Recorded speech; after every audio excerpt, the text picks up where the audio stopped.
Hello, everybody. Welcome back to another episode of MTG Community Spotlight. Took a month off last month, had some personal stuff going on, but I think we all feel that from time to time.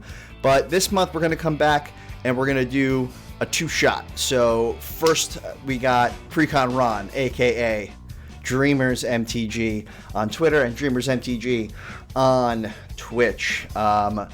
As of right now, not consistently, but as soon as the semester is over, we'll be back Mondays and Wednesdays, 5 p.m. Central Standard Time.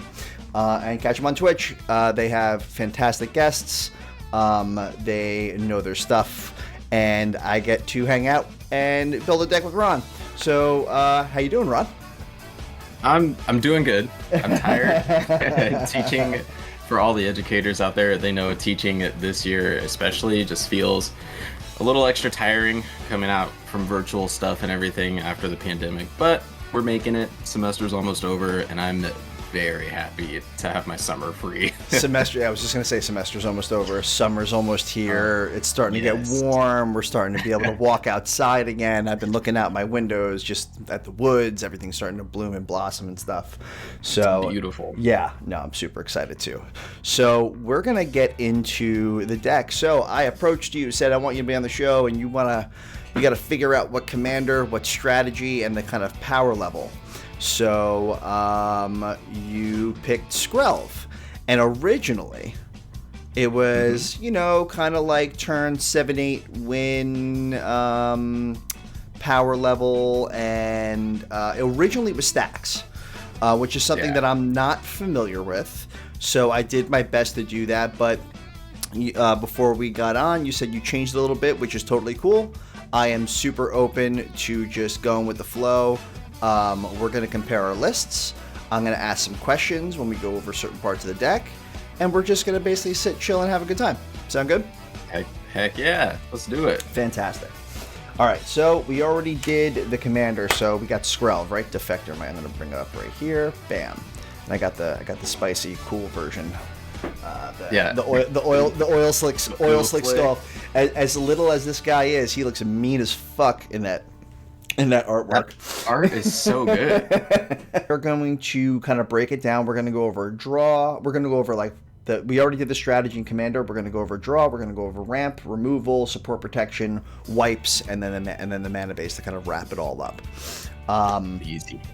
I know that you have both lists primed up and ready to go. So why don't we... But before we shoot into the card draw section of it, we did speak about the strategy of the deck a little bit. But now that it's not stacks specific, are we still keeping the original win con, which was Avacyn and World Slayer? Yes. Okay, cool. That is the go-to win con. All right, cool. Mono white, blow everything up but yours. Cool. I am. Yes. I'm super down with it. So in regards to that being the main win con, and then we're gonna get into it, but I know that you said that you're leaning more towards mites, so it might be a go wide thing. Who knows? Mm-hmm. But the main one that is like kind of, if this resolves, it is essentially an instant win unless you can pull some stuff out of your keister. It's going to be Avacyn or World Slayer. So the question that I have for you is, what are some of the goals that you set forth for yourself? It could be short-term, long-term, within the community, in your personal life, kind of just whatever it is that you feel like sharing. Yeah. So short-term, I just want to make it to the end of the school year in one piece. But long term, I want to graduate, get my linguistics degree from college, which it's always been a dream of mine since I watched Atlantis as a kid. I love Milo Thatch, and he kind of has my dream job as a linguist and an archaeologist, because you just get to go out and explore history and learn languages and cultures, and that's something that I really love doing in real life, is like learning cultures and learning how people operate differently than I do so that I can understand them, learn to cater to them how they need to be catered to. It works out really well in my personal life too, and I think that's feeds into my goals in the community also. I would love to make a small little corner of the community where everyone can come and be themselves and be individuals, but still feel loved and feel like part of this whole collective that we're a part of, even though we're all so different. There's this game that we love that brings us all together, and I want to create a safe space. And it's challenging because there are lots and lots and lots of different people with different ideas and ideologies that you may not be so familiar with, but learning how to operate in those ideals, it's a whole experience in itself, and I love it so much. But I wish I could do that with my deck building. I just keep it super simple and to the point for the most part. But in the community, I kind of want to be like a little safe haven where people can just come play the game and be them and be unique. I support everything you just said wholeheartedly. You know me, I am kind of like a force for positivity. I want people to always feel comfortable. I don't ever want anybody to feel not included, right? Inclusivity is key, especially these days. And that's fantastic, man. And I super appreciate you and kind of like what you're striving for and what you wanna provide, right? Because like you said, there are so many different people out there, and not everybody feels included, not everybody feels comfortable, and not everybody feels like they are a part of it, even though even though there's such a large part of the community that certainly sees them as a part of it, right? It's just a matter of like people can include you and feel like they want you there, but if you don't feel that level of like comfortability of your own, then it doesn't really matter, right? Yeah, it won't translate for sure. Yeah, it's funny. I had a very similar situation when I was in the military, right? So military, you got all different walks of life, all different ages coming from everywhere, right? In all different stages of life, and yeah, it was this real crazy mixing pot, right? You have all of these people stationed on an aircraft carrier that's out in the water on deployment for 7.5, 8, 9, 10 months, and it's like, cool. You better, everybody on the ship better get along with each other. Obviously, in regards to this community, we have a lot more leeway into what we can do as individuals to ensure that everybody, or at least as many people as possible, feel comfortable. But yeah, no, I appreciate it for sure, and I know a lot of other people do. Let's get into the deck building a little bit. We will go ahead and we're gonna start looking over at the draw section. We have Alms Collector. Are you a fan of Alms Collector? And also in looking over this, why don't you, instead of me kind of like running down the list and saying each card, if you see ones in there that you are particularly fond of, definitely bring it up. We can talk about it. Sure. Or if you see ones in there that you're like, I'm not a big fan of this, let's pull this out, let's pull this in, you let me know. I'm just kind of here to facilitate the whole thing and also defend my choices if need be. Yeah, please defend your choices. You brought up Alms Collector. I think Alms Collector is one of probably the top 10 most popular white card draw cards. It's a 3/4 body with flash. If you know you're about to get that second draw, or your opponent's about to get their second draw, and you need card advantage, and you have the 4 mana, which you should if you have this in hand, flash that bad boy out. Get that card draw. I don't run it in any decks because it's a cat, and I tend to like cats in cat decks, and it doesn't fit. If it doesn't fit the theme of my deck, I'm probably not gonna run it. Like, I see you have Battle Angels of Tyr, which is a freaking fantastic card, but I don't have a place for it. But I love card draw. Everyone knows I'm a slut for card draw. I think most people like almost need to be sluts for card draw when playing this deck. Especially in a mono white deck. Yeah. Because it's like, how good is mono white at card draw? Like, a lot of these cards, 3-4 mana, which, you're not ramping a lot in white. Mm-hmm. And if you are, some of it's colorless, maybe an Arcane Signet or Commander Sphere, if you're feeling a little bit frisky and want to put any color mana rocks in your monocolor deck, Mm-hmm. which seems to be blasphemy these days. I'm gonna put a Chromatic Lantern in mine. I mean, we can do whatever we want, brother. But I like the pick for Alms Collector. It's a body. It's protection for your commander, which you want on board, even though it's a 1/1, and it's choose another creature to gain Toxic 1 and Hexproof. Mm-hmm. So you want to protect the Skrelv at all costs. So I like the 3/4 body. Just not my first pick. Okay. card draw. So do you want to keep it there, or do you want to just put it in considering? I say we keep it. Okay. Cool. Especially because I feel like we could find a good balance of mites and stacks. Sure. So that way people can still play the game with a little bit of pressure and we can still have a board.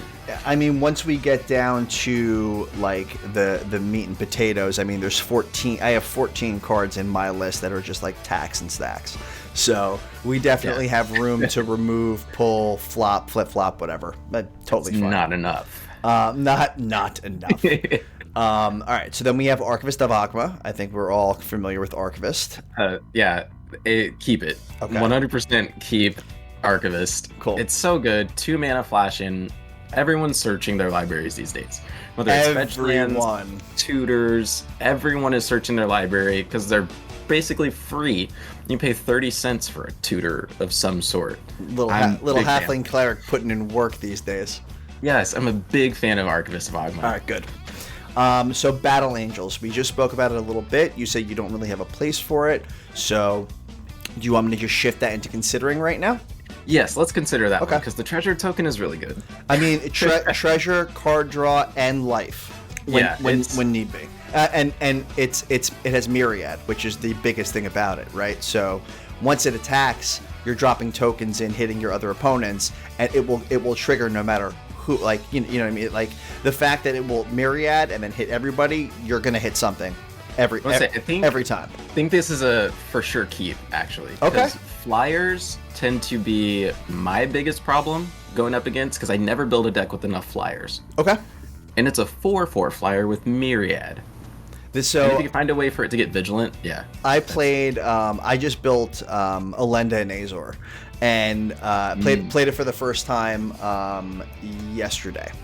And oh boy, did Battle Angels of Tyr put in work and then got targeted hard.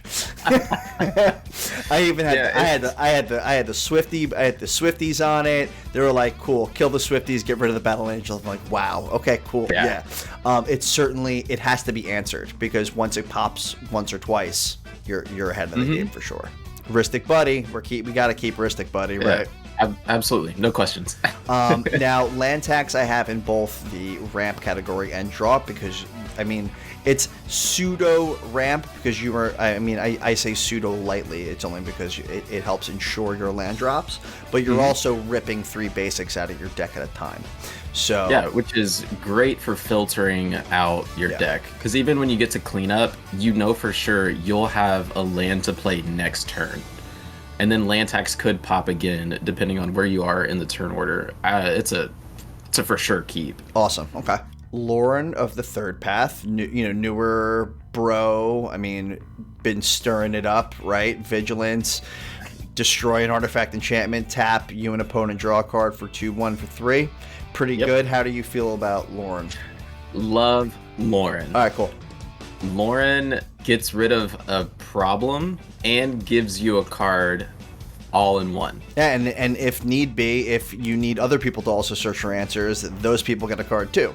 So yes, the white card draw giving other people draw as well. I don't see as much of a problem if you're playing mono white because you might. I don't either. You're gonna have problems from time to time getting rid of things. So the option to give somebody else a card, I think, is great. Kind of fits in with the stacks theme just a little bit because I put removal and stacks kind of hand in hand almost. Okay. If I'm able to remove what you have on the board, you're not able to play. Mangara the Diplomat.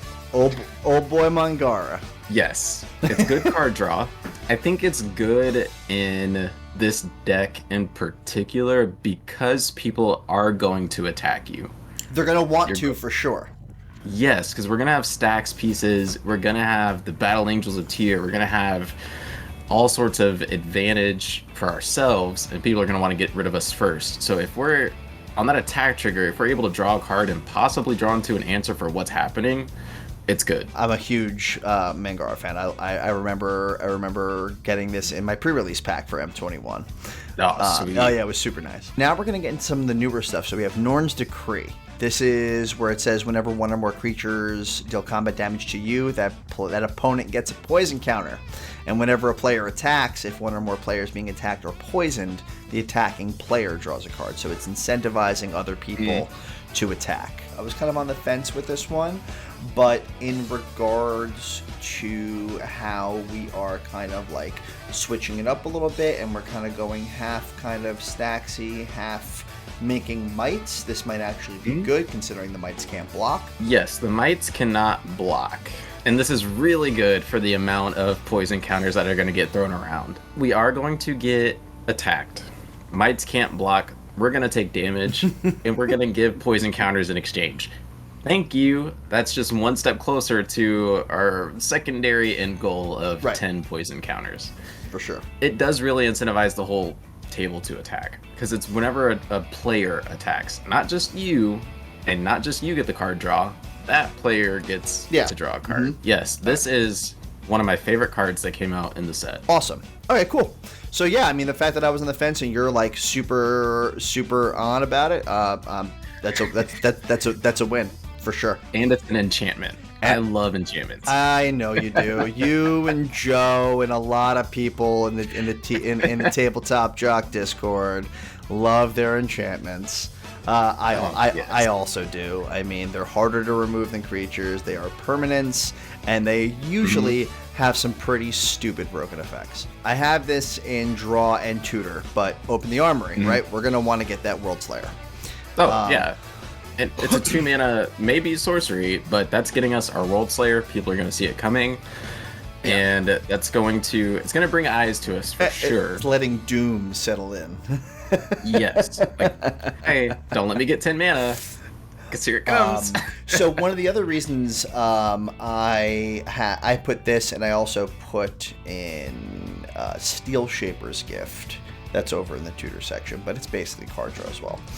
Is not only, right, can it get you your World Slayer for your win con, but I put Rogue's Gloves in because of Skrelv. Skrelv will make one of your creatures basically not unblockable, and then you're just going to be you're going to be triggering this. You're going to be drawing a card. What do you feel about Rogue's Gloves? Do you want to put it considering, remove it because you already know you want to put something in place of it? I would personally remove Rogue's Gloves. Cool. Okay. But here's why. Skrelv gives protection from that color, one specific color. So if you're attacking someone and they have 2 separate colored creatures that they're perfectly okay getting rid of, they'll block. Sure. Because I would do it. Absolutely. I'm just going to put it off to the side. Once we get through what's on the main list, we'll talk about anything else that you have on your personal list that maybe you want to slot in. So, Scout's Warning. For 1 white and instant, the next creature you play this turn can be played as though it had flash, draw a card. I just like the fun little bits that you can find in white. That could be something where you can flash out a, Stoneforge Mystic. You can flash out an Avacyn if you have the mana. And also, it's just, it's a cantrip, right? So it's card draw as well. I just kind of put that in there just because I like that style of play where it's just like, okay, cool. At the end, I'm just going to flash this guy in. Are we keeping mana open like that in a mono white deck? I mean, the creatures... True. The creatures that don't have flash that I would want to flash in are Grand Abolisher and Myrel. Okay. Or Ranger Captain. Yeah, we were saying we also have the Ranger Captain. Yeah, I would flash in a Ranger Captain to pop off next turn, but also I think I personally cut Ranger Captain. Okay, well, we're going to get there. So we'll do Scout's Warning. We'll just put it considering. for now. Yeah, let's consider that one because Sure. it's a great card. I mean, yeah, it just all depends on exactly what it is you're doing. But again, the deck has evolved in a different way from the first time we spoke about it, which is totally awesome. Yeah. So we'll just keep going, and by the end of what we're doing, we will have a 100-card deck ready to play. Absolutely. All right, so this next card is one of my super awesome special texts that I brought to your attention. You were like, what even is this? It is a 3-mana sorcery tutor that can get you a snow permanent, a legendary, or saga. That means that it can get Avacyn Angel of Hope. Yeah, it's a 3-mana Avacyn tutor.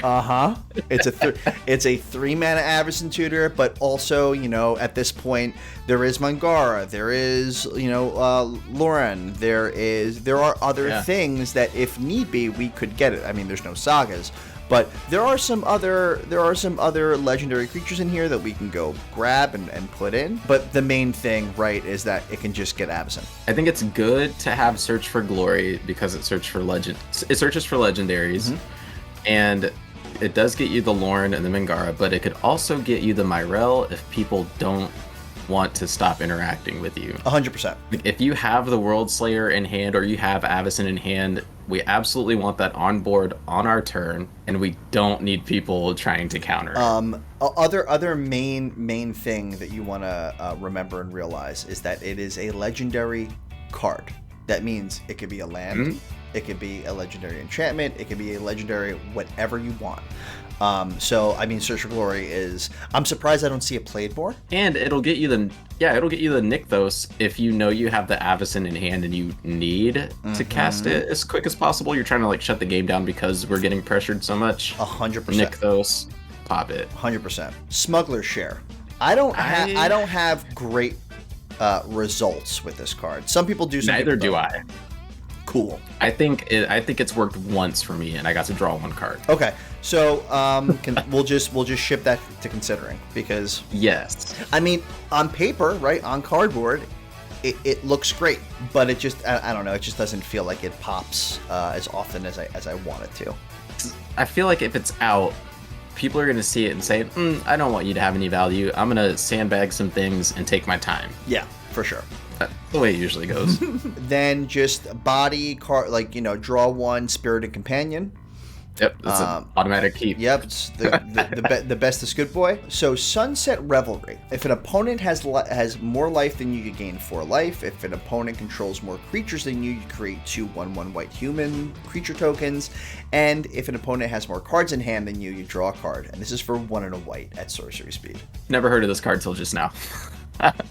For 2 mana, yeah, I would keep it. I mean, just because we're in mono white, we're not like white weenie mono white, right? So depending on if I go back here, disable the tags, we have 26 creatures, but I mean, it's not like they're all tiny 1 mana, 2 mana creatures. So, but again, we're doing mono white. I like kind of digging through, seeing stuff, throwing it in here because I mean that's the thing, right? That's one of the benefits of building a deck with another person is that you have a whole nother brain to work with, which is fantastic. How are you feeling about Sunset Revelry? Do you think it can make the cut, or you want me to just pop it in considering for now? I would pop it into considering, mostly because I run Revitalize. Okay. Because there's no ifs, ands, or buts. You're gaining 3 life and drawing a card. Then we're just gonna swap that. Then we're gonna pop that in there. Bam. Cool. And then we have Wedding Ring. It's a fantastic card. It's fantastic. It's hilarious.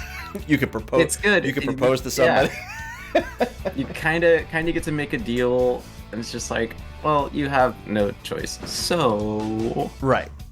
We're gonna draw cards. Right. Everyone's drawing cards and gaining life whenever the other one does, and that's great. Especially when somebody is either gaining a lot of life or drawing a lot of cards, like my Elenda and Azor deck yesterday. I was doing both like crazy. If you were to give me the Wedding Ring, you would have been off to the races. And then we're gonna just shift over to the tutors. So we have Enlightened Tutor. We already spoke about Open the Armory and Search for Glory.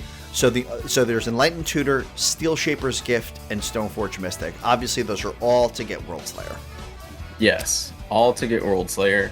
I like them to get World Slayer. Okay, perfect. I mean, Stoneforge is also great because you can just put it onto the battlefield. Right, Splat, just puke it out. Boom, there it is. Yeah. As of right now, with our draws and tutors combined, we have roughly 16 because there's a couple of duplicates here and there. So do you feel that like 16 card draw cards is like a nice spot to be, or do you have any other like card draw cards for white and or obviously artifacts or anything like that you like that you want to slot in here? Because as of right now we have 96 in the main deck, so we literally have 4 to throw in, move around and stuff. 16 pieces of card draw. If it's not a draw themed deck, that's more than I usually run. Okay. So I'm okay with it because it gets us where we need to go in 2 separate routes. Perfect. All right, cool. I like it. All right. So that's going to lead us to another little question for you. So in regards to card draw, what drew you, see what I did there, to the the Magic community that we're in right now, and what are some of your favorite parts about it? So I started playing Magic 2 years ago. I was playing Dungeons and Dragons with a couple friends. Awesome. And then one of them said, hey, I think you would like this silly little card game. It's called Magic the Gathering.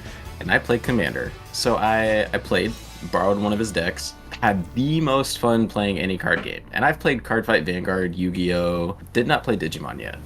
But I had so much fun. And I felt like it was something I could be good at. And I have a really bad hyperfixation problem. So once I like something, I'm kind of like hyperfixate on it for a while. You're not alone, brother. And so I spent so many hours on YouTube and Twitter just looking at Magic the Gathering stuff and found out that people are building their own decks, and this is something that you could do and make it completely yours. So I was like, how can I be a villain in this card game and completely destroy my friends? So I built my first Commander deck, and it was mono black, Liliana themed. It was gross. It was so good and so much fun. And then I started playing on Spell Table with random people in random lobbies.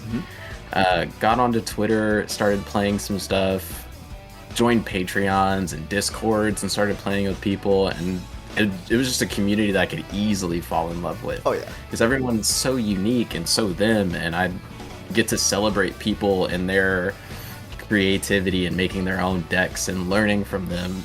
And then somehow I just felt like maybe people would enjoy it if I did it. And so I started streaming, and it was great. And here we are.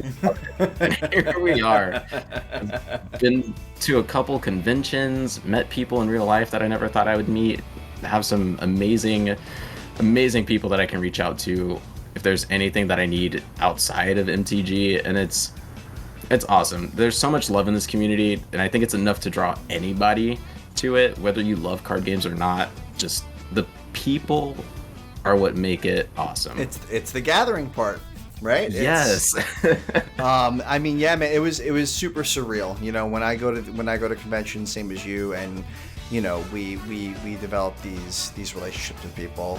You and I, as an example, right? We started having like a relationship through the Discord and Twitter and stuff like that, and then, dude, last month I got to throw a hug on you. It was pretty sweet, and there were so many other people there that I finally got to meet, and the people is definitely one of mine as well, 100%. Yeah, sure. I just love people. Hey man, humans are not built to trek this life alone. You know what I mean? So yeah, felt that. I felt that in my soul. All right, so we're gonna shift and we are gonna go to the ramp category, one of my favorite parts of deck building. And everybody knows I love mana rocks. So do I. I mean, I'm pretty sure the majority of the cards that we're gonna talk about, we will know immediately, and I'm sure whoever's watching will probably know them immediately. I will, if there are some cards that are a little bit off the meta, I will certainly talk about it a little bit. So, okay. Arcane Signet, 2 mana rock, comes in untapped. it's going in. I am a Commander Sphere lover. I love Commander Sphere. I think it's fantastic. Yes, it's a 3 mana rock, but you don't have to tap it to draw the card. So that's the good part. Yeah, super good part. You can float your mana and draw a card. Indeed. Deep Gnome Terramancer. This is a bit of a newer one. This is from Baldur's Gate. Card. So have you gotten to play with this card? I played against this card. Okay. And how did you feel about playing against it? I was fine. I heard people cater their plays to it. Well, I mean that's the point, right? That it's there for you to get a card, or for you to get a planes, right? If they choose to do it, but it alters their play patterns, right? So, yes. How do you feel about it? I think in the pods that we're gonna play this deck in, we're gonna see a lot more fetching. So I think it's a keep. That is totally fine when people got fetch lands, you know what I mean? Yes. So, Fell Warstone. I would personally drop it. Okay. I get that it's a 2-mana rock, but I think in its place, I would run a 3-mana rock named Heraldic Banner. Okay. This Heraldic Banner reads, as it enters the battlefield, choose a color. Creatures you control of the chosen color get +1/+0. Tap to add 1 mana of the chosen color. I like the buff. I mean, listen, if we're going to be shifting into doing mites and stuff like that, I'm all about it. It makes total sense. Yeah, having 2/1s instead of just 1/1s, it's nice. 100%. Goldmere. I like mana on bodies. I have a weird issue with mana dorks if I'm not playing green. Okay. They're gone so easily, and if that's possibly your 1 extra mana that you needed and it's gone. Sure. Then, I mean, I understand that completely. But yeah, if we like mana on bodies, we like mana on bodies. Goldmere, again, I'll shift it to considering. Because I don't mind just kind of going through, be like, I like this, I don't like this, I like this, I don't like this, and then we can fit more stuff in. It's not. Yeah, let's consider it. Yeah, sure. All right, so Keeper of the Accord, I am super down with it. I like it. I think it fits really well, especially if we're going to be doing the go wide. If we're kind of behind, it'll bump up the bodies. Knight of the White Orchid, super great. 2 white, go get a land, put onto the battlefield, fantastic. Loyal Warhound. Never heard of it. 1 and a white, it's a good boy. It's a 3/1 with Vigilance, and when it enters the battlefield, if an opponent controls more lands than you do, you search a library for a plains and put it onto the battlefield tapped. It's Knight of the White Orchid, but a dog. Exactly, and not 2 white pips. It not is 2 white. 1 and 1 and a white. Yep. And it's a 3/1. And it's a 3/1 with Vigilance. Let's keep it. It's called Power Creep. Yes. All right, and then so I do have a Mana Crypt in here. Same. Okay. Mindstone. I do like Minds. Yes, I do like Mindstone. Okay. That's what I run. Obviously a Pearl Medallion. I like Pearl Medallion. I don't think I've ever run Pearl Medallion in a deck.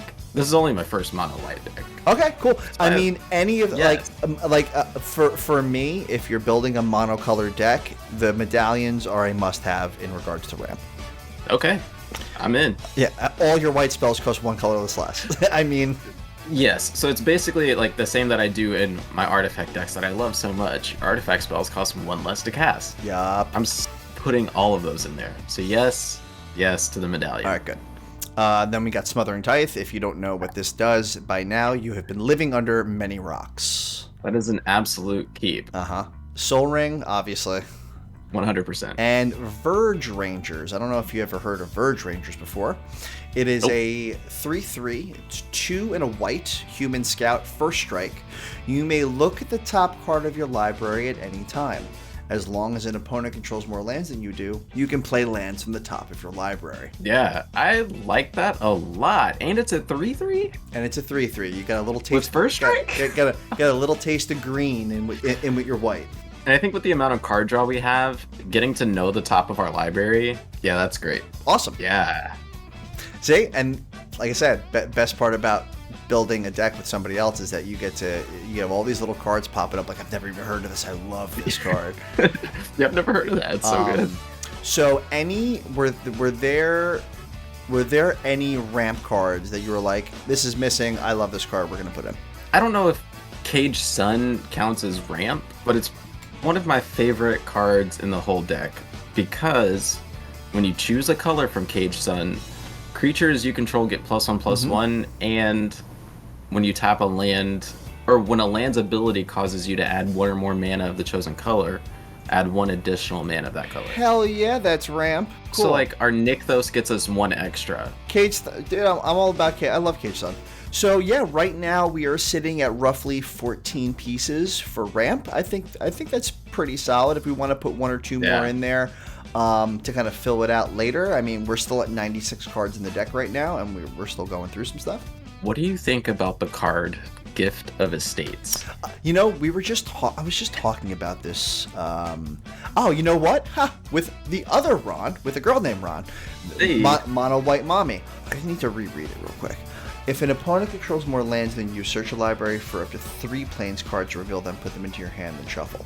So I think that 1 and a white at sorcery speed for a 1-time land tax effect is okay if we didn't have other ways of kind of like getting that land tax. Because one other thing that I realized I didn't put into the deck was Academy Rector, which when it dies goes and gets you I think an enchantment. I just think that if we're gonna we have so many other different ways of getting planes and other stuff out onto the battlefield that a 1-time land tax effect I think would be a wasted slot. But how do you feel about Gift of Estates? With how I play, I like it.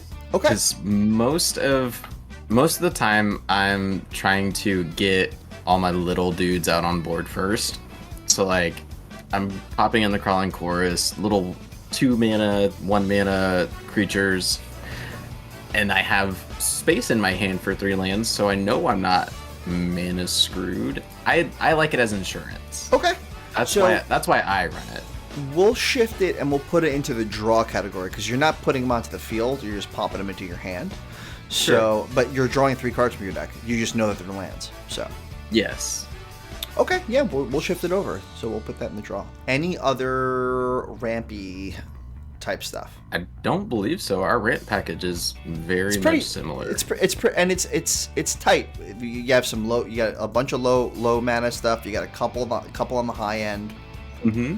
I think it's pretty good. So, in regards to the ramp section of the deck, I am going to ask you, what are some minor or major accomplishments that you feel accelerated your presence in the community, or just kind of like accelerated your life in a positive way? Let's see. In the community, there are two big ones immediately that I can think of. When I got accepted as a Twitch affiliate, which I know is not like a huge hurdle. If you keep to the grind, anyone can get to it, and I believe in you all. But that was huge because I felt like I had an audience at that point. Like, people were here, Absolutely. People were watching us play, people were wanting to play, and it was so cool. Then I got to get emotes and channel points and all of that fun stuff, and get people involved even more. And I feel like that was a huge step up for me. And then getting accepted as a creator to go to MagicCon Philly was awesome. Hell yeah. Like, that is a Wizards event, and even with all the application and the essays and everything, being so worried about like numbers and followers and my presence everywhere, getting to go as a creator was probably what I feel like my greatest achievement was so far. Awesome. Because I got to be there and play with people and meet people, and a couple of people reached out to me on Twitter and wanted to hang out and play games, and I was like, heck yes, we're doing this. It was so cool. Well, I mean, the fact that we got to sit and meet, I don't know if you got to hang out with Carnage before Philly, but the tabletop jocks boys, it was awesome. It was so much fun. It was so cool meeting all those people in person. Like, now I don't have to just hear your voice or see your hands. I could put a face to it, and it was sweet. Right, exactly, 100%. Or sometimes just you'll get a random FaceTime call from me when I'm disheveled in my bathrobe talking about some card that came out or something stupid. It's my favorite. Well, that's awesome. I love that. We're gonna shift over. We're gonna do the stacks and tax package because that I think is gonna be the thing that's gonna change a great deal, or at least maybe half of it will change in regards to some of the things that you kind of started leaning towards for bodies and stuff like that. We're gonna start off. You did say stacks, so I put some stacksy cards in here for sure. Yeah, you sure did. Yeah, starting off with Archon of Emeria. Yep. It's a brutal card. It's so good. So, how do you feel about Archon of Emeria? Do you want to keep it in there, or do you want to stay? You want to stay the villain? Yes. You're staying the villain. I love Archon of Emeria so much because I don't care about casting more than one spell each turn. You want to stay on curve. You want to let abilities trigger. You want to let the cogs start rolling on their own. For sure. Yes. Okay. And I don't want you to be able to use your lands. Thank you very much. All right, cool. So Archon of Emeria stays. Aura of Silence. Aura of Silence. Because it only affects your opponents. It's a great stacks piece. Causing things well, yeah. that So cost I used it as a stacks and it's also removal. Yes, it gets rid of enchantments. It's an automatic keep in any stacks deck, and I would keep it in any deck that runs white. So you're gonna keep it in this one? Absolutely. Okay, we're gonna keep going down with the villainous cards. Authority of the Consuls. Creatures your opponent's control enter tapped. Whenever a creature enters the battlefield under your opponent's control, you gain 1 life. Yes. So here was my dilemma with running Authority. My personal dilemma. I love Thalia. Thalia says things come in tapped, and Thalia's a body, but we already have Thalia here. Okay. So, I mean, enchantments are much harder to interact with. I like it. I mean, they are. And I'm trying to think. I used to run this in my SRAM. Just to keep bodies from coming in and being able to block SRAM because it was a Voltron deck. Yeah. So, but yeah. So how do you feel? Do you want to just pop it into considering? Because they're once we get down towards the end, we have both Thalias on this list. So yeah, I see that. So we're gonna keep this one. Okay, we're gonna keep Authority. Yes. Okay. If you can turn 1 Authority, you're doing well. You're in the lead. Yeah. Okay, so we'll keep Authority. Cool. Aven Mind Sensor, one of my faves. Come on, somebody. I've shut down so many win cons with this. Because it's in my Skrelv deck actively. Perfect. Okay, cool. Aven Mind Sensor stays. Bird Boy is in, and it's a winner. Absolutely. Blind Obedience. I love Extort. I would consider this one. Okay. It's not only I love Extort. It's so good, but you're also paying mana to Extort. Fair. Totally fair. I mean, and not for anything, this deck is not going to be lacking any sort of stacks or controlling pieces. So I'm not too worried about it. Next is everybody's favorite card. The DM himself. The DM, the Drannith Magistrate. So, yep. Is it that? I run it.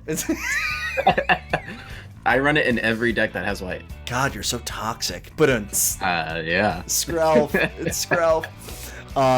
Cool. No, I mean, there's a reason why it's such a good card.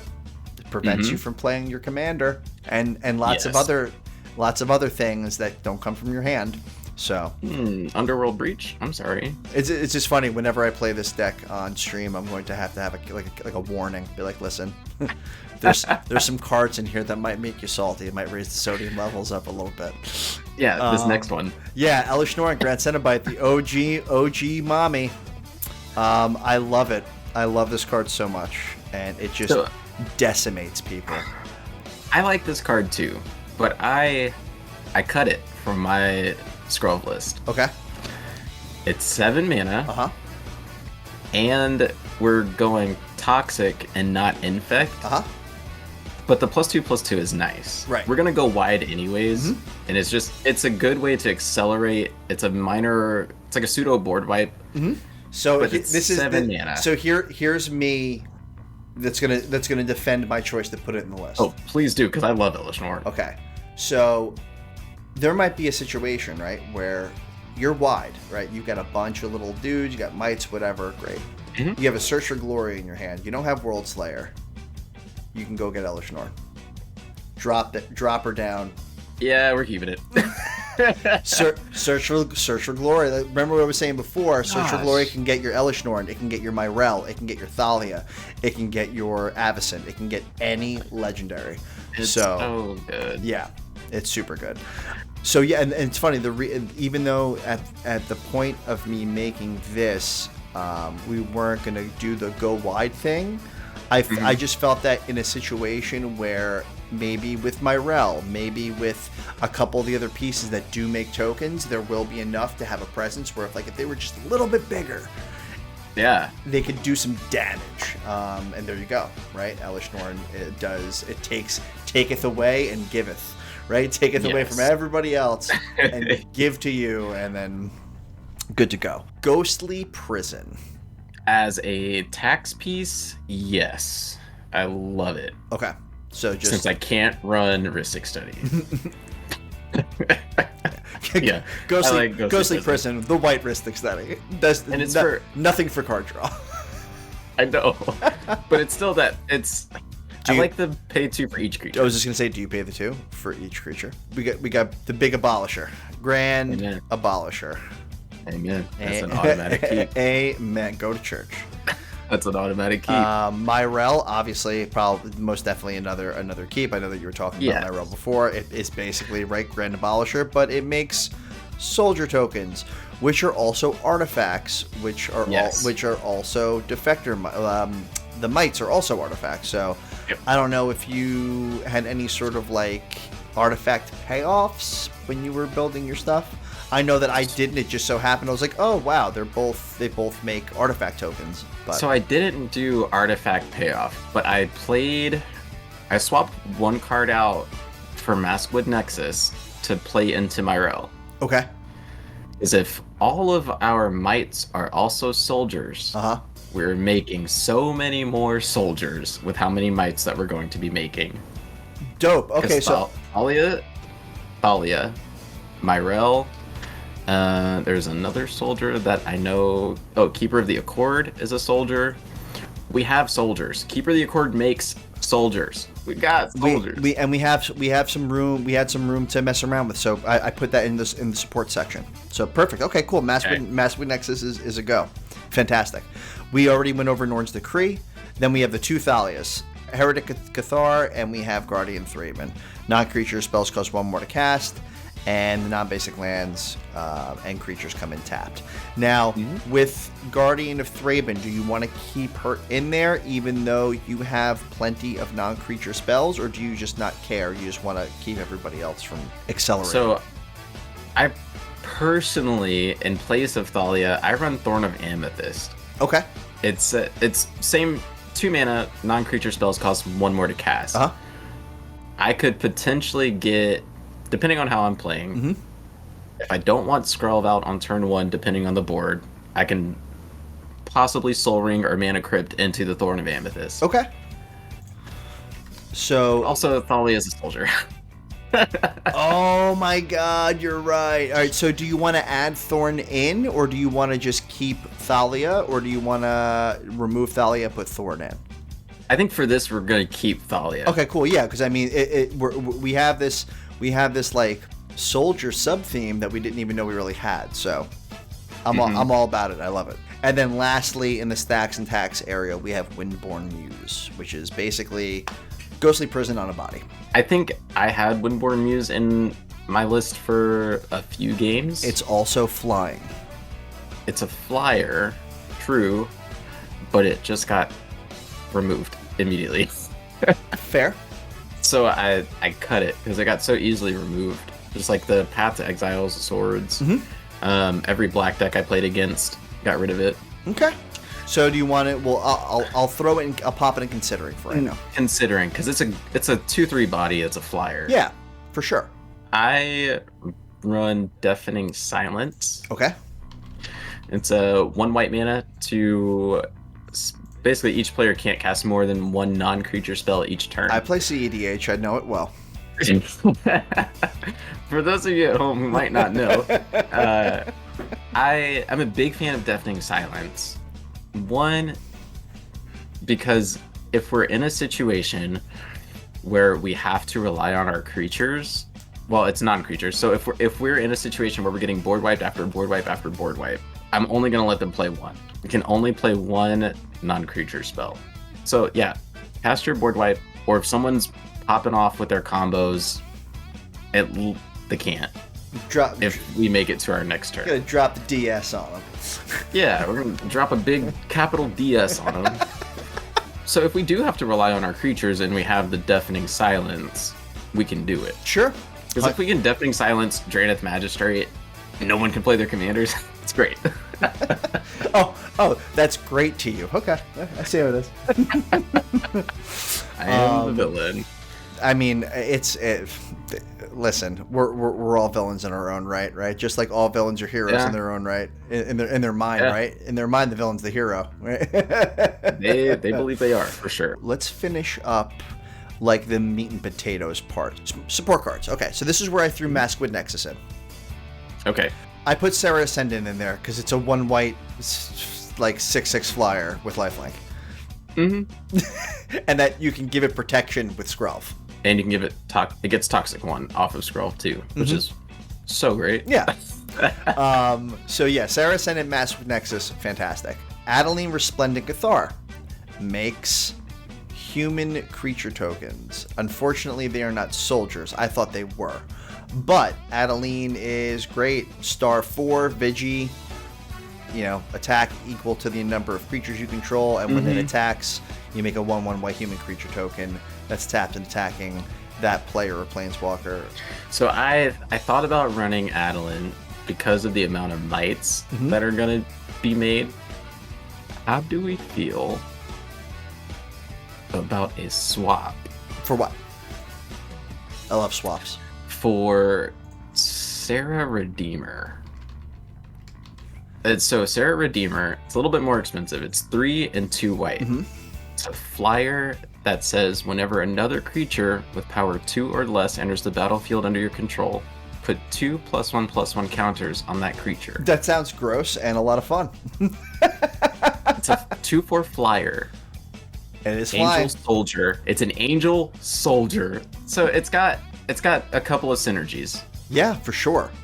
Most of our creatures are 2 or less power. Like we have mites that are entering the battlefield. We have soldiers that are entering the battlefield off of Myrel. They'll each come in 2 +1/+1 counters, 3/3 bodies instantly. Yeah, and a lot of these small bodies will be coming off of triggers or activated abilities. So yeah, it's stupid good. I like it a lot. I'm not even going to swap it because we're only at 98 cards, and we have beautiful. And our land base is sitting at 33 lands, so we still have some room to swap in and increase that if we need to or anything like that. So beautiful. Yeah, I think that if we can fit both of them in there, because as of right now, I mean our mana value right now, the average mana value of our deck is 1.91 with lands and 2.8 without. So we are like. That's gorgeous. Yeah, we're sitting pretty right now for sure. So Adeline, we're gonna keep there for now, and maybe we'll pop it out later. Maskwood, Serra Ascendant, Serra Redeemer, Savine's Reclamation to get those permanents back. I've personally never played Savine's Reclamation. Savine's Reclamation is a fantastic card. Sorcery speed, 2 and a white, return permanent card with mana value 3 or less from the graveyard to the battlefield. And if it was cast, if this spell was cast from a graveyard, you can copy it and choose new target to the copy. And the flashback is 4 and a white. It's stupid good. We're already ramped the fuck out, so by the time we're at the point where we want to cast Savine's Reclamation, we'll be able to flash it back the next turn. For sure. A lot of our stacks pieces, a lot of our creatures are 3 mana value or less. Right. Yep. Yeah. That's no question. Okay. And lastly, for support, I have Skrelv's Hive. Yeah, you do. Yeah, I do. Bitter Blossom in white. Yep. Yeah, we're gonna get someone corrupted pretty quick with the So I know, or not that I know, but you were talking a lot about the other cards that you fit in there or for token generators. So while we're still in that support category, because I kind of feel like at least with this deck construction, the support area is going to be where a lot of those token generators and stuff are going to be. What other things did you have on your list? I put, because I know there are a couple of might generators from the last set and stuff like that. So two of my favorite ones that I've put in personally: Infested Flesh Cutter. It's an artifact equipment. It's 1 and a white. Equipped creature gets +2/+0. Whenever equipped creature attacks, create a might. Cool. Okay. And and look at that! It's an equipment. Yep. You can search for it with any of those tutors. It's so I'm all about it. What are some of the other ones? I also run a card that has saved me in drafts. Charge of the Mites. Charge of the Mites is 2 and a white instant. Choose one. First mode says Charge of the Mite deals damage equal to the number of creatures you control to target creature or planeswalker. Second mode says create 2 1/1 colorless Phyrexian Might artifact creature tokens. Okay. Sometimes you just need a little bit of body on the board. There was another white Might maker, a body. There's Might Overseer. That's it. 3 and a white, first strike. As long as it's your turn, creature tokens you control get +1/+0 and half first strike. That's what sold me on this card. Okay, so we're definitely putting this in there. And then 3 and a Phyrexian, create a Might. With that in, I think now we can take Adeline out. What do you think? You think so? Do you want to keep her in? Well, right now we're at 101, and we still have to go through the amount of removal and protection that we have. So we'll keep it in right now. I have 9. There's 9 pieces of protection and 8 pieces of removal in here. We can definitely, and a couple of board wipes, which we might want to either change or maybe you want to just go to one of them. But we still have some room, so we'll keep her in here for now. But Might Overseer is awesome, for sure. I love Might Overseer. So now we're going to move into the real dastardly stuff. We're going to look into the removal, protection, and board wipes and stuff like that. The best part. The best part. We have Path to Exile and we have Swords to Plowshares, the two obvious best creature removal pieces in white that you can get. Loran's there. Now, I'm a big fan of Darksteel Mutation just because it can shut things off rather than totally get rid of it, because it is indestructible, so they're going to have to figure out a way to sacrifice it. It's a real nasty two mana thing that could really piss people off. And it's an enchantment. Yeah. I love Darksteel Mutation. So much. If I could run more than one copy of it, I would. Also tutorable with Open the Armory. And Enlightened Tutor. Yeah. Yeah, it's yeah. All right, cool. And then the other 3 that I have is Return to Dust, Generous Gift, and Crib Swap, one of my OG faves from the Lorwyn block. Because it is exile a creature, and then you put a 1/1 shapeshifter. In regards to this suite of stuff, do you want to keep them all there? Do you like the amount of removal that we have sitting there right now? I like the amount of removal. Generous Gift and Return to Dust, 2 of my favorites. Awesome. Crib Swap, I'm very stingy and I don't want to give anybody a body. Okay. Sure. So I personally run Expel, but there's a downside to Expel. It says exile target tapped creature. Right. I guess that's the thing, right? It's the same mana cost. It's an instant. They both exile. Would you rather hope that it gets tapped or give them a 1/1? Crib Swap was not in my thoughts when I first built. This is why we're doing swap it over Expel. Okay, cool. Oh. Yeah, there's no condition on Crib Swap. They just get a 1/1. Yep, it's just a 1/1 shapeshifter. Here you go. Have this little guy. I like it. All right, cool. So since any other removal pieces in white that you want to fit in there or add? No. All right, cool. I have very similar package. Awesome. So, question time. Okay. Is there anything that is like, we'll say, burning your biscuits within the community itself or in your personal life that you want to see resolved in a healthier, beneficial way? And again, this is, you share whatever you feel comfortable with, whether it be the community, whether it be your personal life, career-wise, like whatever. We're just hanging out, shooting the shit, getting to know you a little bit better. Yeah, I would. It's been kind of, to me, it's been more of a recent issue that I've been seeing a lot of. I wish we would just be more accountable for our own actions and more thoughtful of how what we do affects someone else, regardless of how it makes you feel in the moment. I personally wish that I could do better about holding those close to me accountable, because there are some times where I'm a little bit blind to situations, but I feel something's off and I don't say anything about it, and it turns out later it was an issue, and I get really down on myself because I feel like I could have said something about it. And I know I'm not the only one that feels that way, because I've seen people say stuff like, oh, I wish I would have said something. Let's stop wishing and let's speak up. I think silent voices are not great in those situations. Accountability and a willingness to speak up are two really big things in personal life and in the community that I wish was a lot easier to tackle. Listen, I mean, that's just hard stuff to deal with to begin with, and I'm not going to hold that against anybody, because I think like I said, we've all been in that position before, right? Yeah.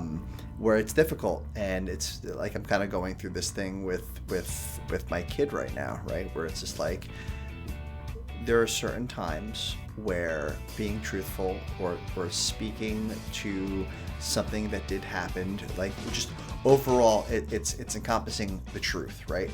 It's telling the truth. The truth is, it's like the truth always sets you free. Not necessarily, right? Sometimes the truth can trap you into some really horrible stuff. But it's a really hard thing. And Yeah. with how the world is, and you don't know how somebody else is going to react to the information that you were potentially withholding at that time. It's a sticky situation, but I hear you, and I understand exactly where you're coming from, and I support that. I more so wish that the world were a little bit more progressive and able to hear information that they don't want or would like to hear, and be able to handle it in a way that can be dealt with, right, in a progressive and healthy way, because that's like the fear, right? That's why people are sometimes afraid to say something, not condoning it, right? It's just a matter of people are afraid to say stuff because they don't know what the reaction's going to be on the other end. Oh yeah, I live in that sometimes. Yeah. Like, I just don't want to speak my mind. I don't want to give my opinion on some things, because I'm genuinely afraid of what the reaction from the public's going to be. And it sucks that it has to be that way, because we're all adults. Yeah. We have our opinions, and we should respect others' opinions. But it's easier said than done. Yeah, of course. So we are going to shift over, and we're going to take care of the board wipe situation, because that's going to be very quick. Oh, yeah. So I had Settle the Wreckage and Wrath of God. Now, I kind of just put them in there. I think I had them as placeholders, and I never actually went back to it.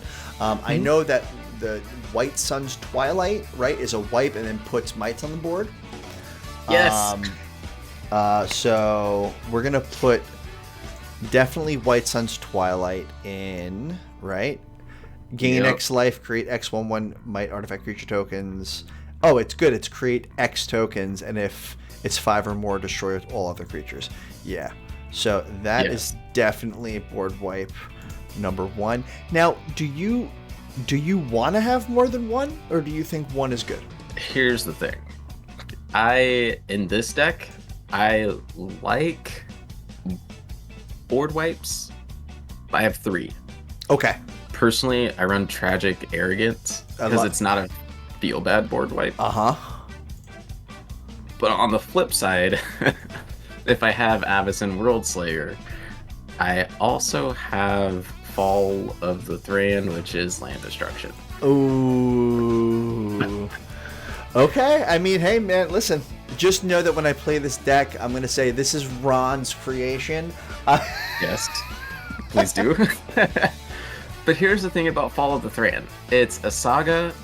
First chapter, destroy all lands. Oh, wait, hold on. Wait, hold on. Did you say it was a saga? You know what gets this, right? Search for Glory. Come on. Yeah, so it destroys all lands, and then chapter 2 and 3, each player gets 2 lands from their graveyard to the battlefield. Mm-hmm. It's got an upside to it. Okay. There's just gonna be a disclaimer: land destruction. That's it. Yes. It's all good. So talk me through Settle the Wreckage. So Settle the Wreckage is at instant speed, and you exile all attacking creatures. Yeah, they get a land for each one, but like they're all exiled, and it's at instant speed for 4 mana. Yeah. Okay. You know what I mean? I've just never played it, so I wasn't. Yeah, instant speed, 2 and 2 white, exile everything. Yes, they get lands, but they're hosed. Yeah. Oh, absolutely. That's stupid. Easy claps. So, do you feel comfortable with those 3 wipes? Fall of the Thran, Settle the Wreckage, and White Suns? As long as White Sun's Twilight is in there, I am so comfortable. All right, cool. All right, good. All right, great. So, in regards to board wipes, right? This kind of revolves around the burning your biscuits sort of thing. But so, do you have any regrets or experiences or situations that you wish that you could maybe wipe clean and do over? Some people like have something like right off the bat, and other people are like, oh, you know what? Like, there are definitely ups and downs, and that's what life is. But I'm pretty content, you know. So where are you at?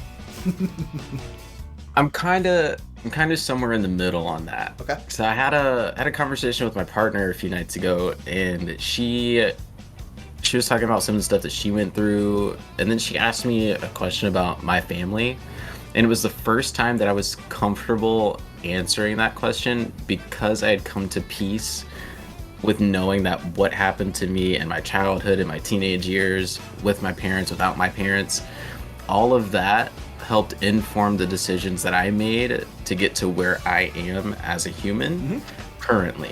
Perfect.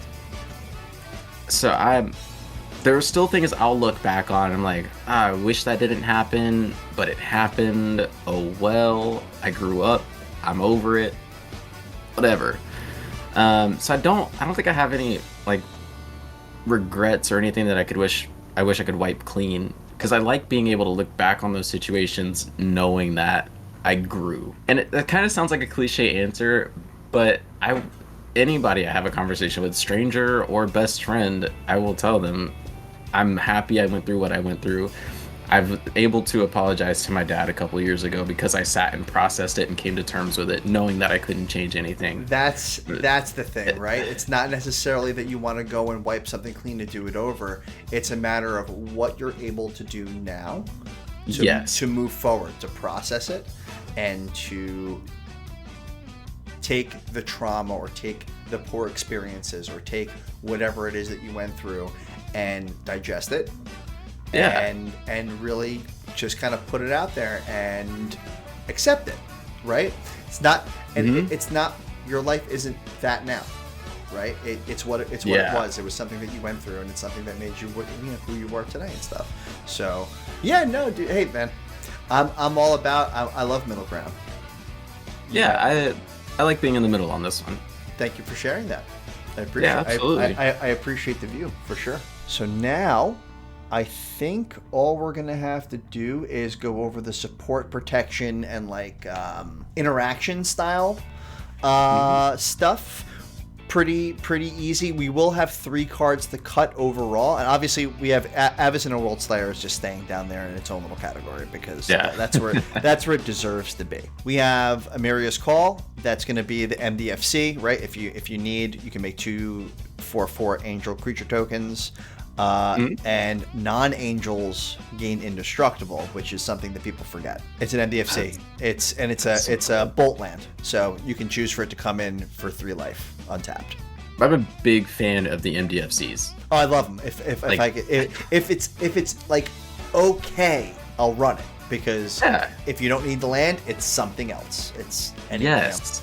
And if you don't need the spell, you have land. 100%. I like it. Flawless Maneuver. That's the free cycle. Yeah, it's free. Grand Abolisher we spoke about already. Lapse of Certainty. How do you feel about white counterspells? Personally, I'm a big fan of Mana Tithe. Cool. But I genuinely don't like running counters in white. Okay. Because if I'm running white, I should be moving. I feel like I should be moving at a quick enough pace to where I won't have to worry about something being countered without having a backup. I mean, I'm all about it because we have so much other stuff, right? Yeah, we have redundancy. And we're still we're still going to go over we have the Myrel there, Sejuri Shelter, right? Another MDFC. Mm-hmm. Target creature you control gains protection from the color of your choice until end of turn for 1 and a white. Awesome. Then we have Silence. Yep. That's our win. That's our win con. I mean, with Silence, Myrel, Grand Abolisher, and I think we took Ranger Captain out, right? I believe so. Okay, but we have so many other ways of preventing people from interacting. I'm good with that. A Lapse of Certainty or a Mana Tithe, or there's that new one coming out in Lord of the Rings, the 1 and 1 white. What's the name of that card? Reprieve. I think it's Reprieve. Yep, 1 and a white. Return target spell to its owner's hand. Draw a card. It's so good. It's so good. It's fantastic. But Silence, and then I have Swiftfoot Booties, and we have Teferi's Protection. Yeah, I think without the Lapse of Certainty, even this is a solid protection interaction category. Right. Cool. Kind of like the last question. We just did support and protection.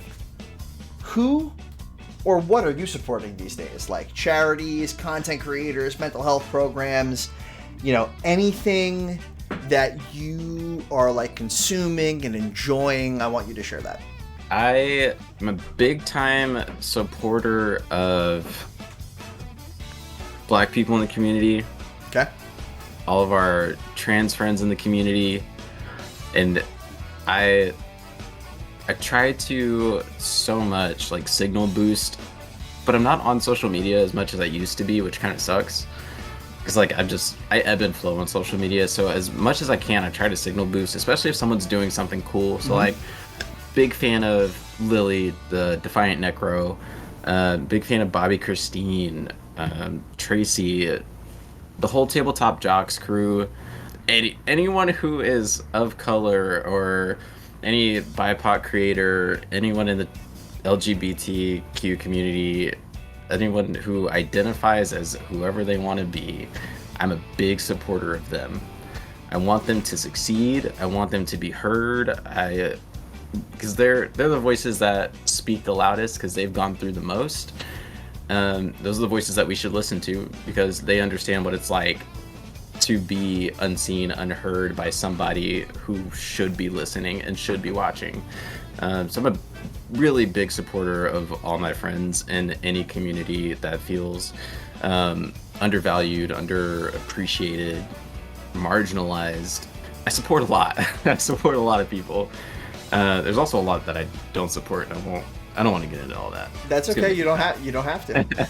I just wanted to know what you're into, what you're enjoying, what you're supporting, what you're getting behind. I also support a lot of Destiny 2 content creators because I love Destiny. Hey man, that's awesome. You know what I mean? I like learning. I like learning about other people, right? This is the point of the show, right? We get to do a bunch of things that I like to do because I'm selfish. I like to make decks. I like talking to people. It's okay to be selfish. But no, I hear you, and I appreciate you on behalf of my friends and all the other stuff. I mean, you know, we're looking at the screen. I'm a cisgendered white dude. I know that I was born with privilege, but that's a good thing. I'm good. I'm happy that I know that, because then I can know that there is just a certain amount of privilege that comes with who I was born as, you know, and I do the same. I mean, you see me out there, man, supporting people, buying merch. It doesn't matter. It doesn't matter who or what you identify as, or what color your skin is. You can be does not matter to me. People are people. Humans are humans. As long as you act like one. And a decent one. I'll be behind you.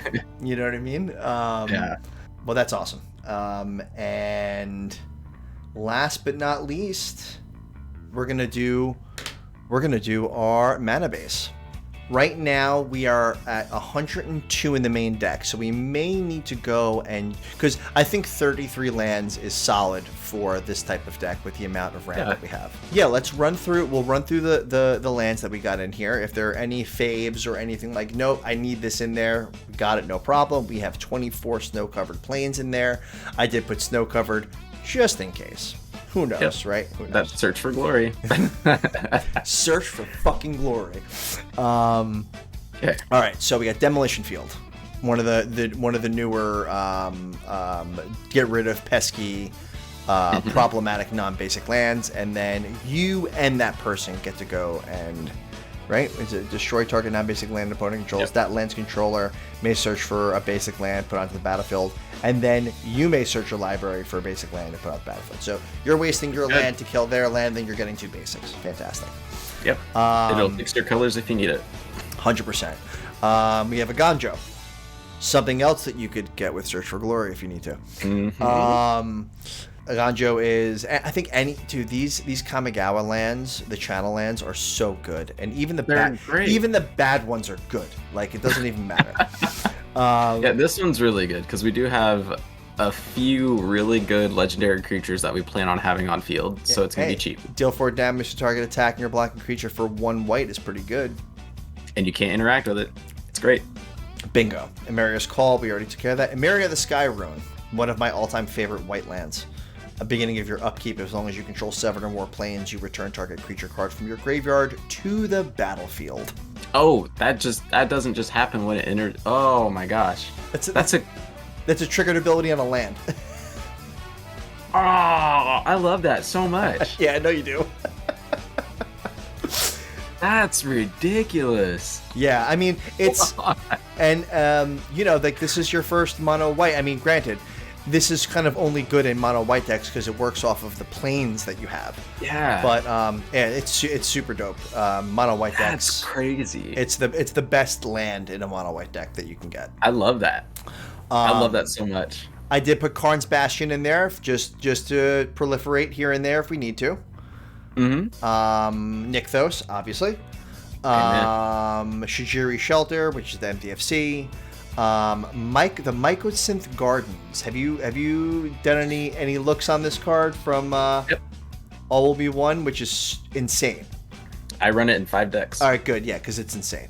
Then I like Mycosynth Gardens in artifact decks. But I'm not sure how I feel about it in this deck. But what are we using its ability for? Talk me through it.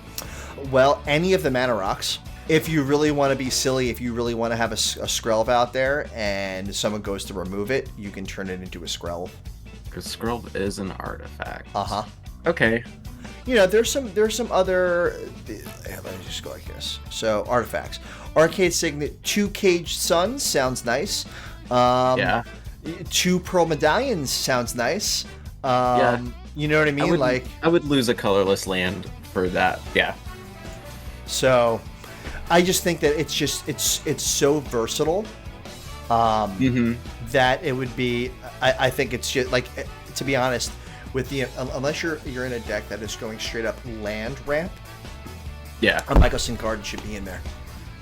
Okay. You know what I mean? You're turning a one colorless land potentially into a mana crypt or into any other artifact that we have. Ooh, you can have another mana crypt for free.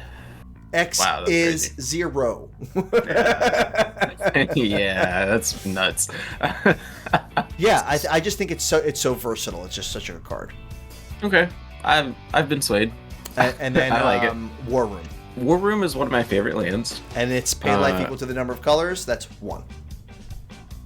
Yes. So 3 mana, pay a life, draw a card. Yep. Any other lands you like? What if we paid 3 to tap a land and create a might with Mirrex? Fantastic. Yep, fits the theme for sure. Personally, I run 32 lands, but okay, the ramp is insane. I'm okay. I'm totally good. That means that we only have 1 card to cut. Oh, okay. So, what do you think? Where do you think we have the most kind of redundancy where we could go without? After thinking about it, I'm almost thinking the board wipes, but what are you thinking? Yeah, that's my initial thought. We don't need Follow the Thran. World Slayer will take care of it. Yeah, World Slayer takes care of that. That was just a backup for me. Okay. Yeah, and not for anything right now. If we do, let's see. Oh, you know what? Maybe we look at just swapping one of these cards out for one of those mono white, bring all your artifacts and stuff from the graveyard to the battlefield, just in case the World Slayer gets removed. Yes. You know what I mean?